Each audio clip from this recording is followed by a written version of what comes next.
सूरत के छाबरा बाटा में संशागिया परिवार की सामूहिक आत्महत्या का मामला। पुलिस ने सुसाइड नोट के आधार पर आत्महत्या के लिए उकसाने का मामला दर्ज कर 3 लोगों को गिरफ्तार कर लिया है। भरत भाई संसागिया ने एक दलाल के माध्यम से अपना फ्लैट संजय पटेल को वितरित किया था।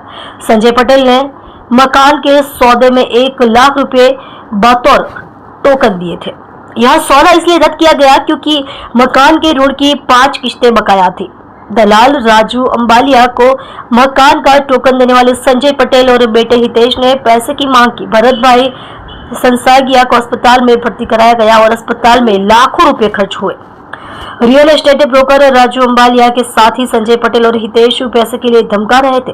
घर में घुसकर मारपीट करने की धमकी मिलने पर भरत भाई, उनकी पत्नी वनीता बेन और बेटे हर्ष ने सामूहिक आत्महत्या कर ली। पुलिस ने real estate broker Raju Ambaliya, Sanjay Patel और बेटे हितेश को गिरफ्तार किया।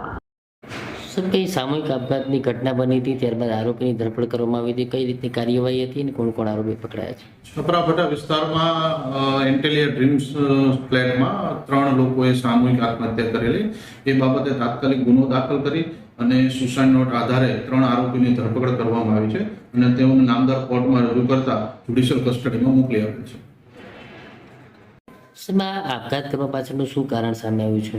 તપાસની પ્રાથમિક તપાસ દરમિયાન જાણવા મળેલ છે કે જે મરણ જનાર હતા એ લોકોએ ફ્લેટ પોતાનો 22 લાખમાં સોદો કરેલો અને 1 લાખ ટોકન પેટે લીધેલા। ત્યારબાદ ફ્લેટ ઉપર લોન ચાલતી હતી એ સામેવાળાને ખબર પડતા આ લોકોએ 1 લાખ ટોકન પાછું માંગેલું અને એ ઉઘરાણીમાં સામેવાળા દબાણમાં આવી અને સુસાઇડ કરેલાનું જાણવા મળે છે।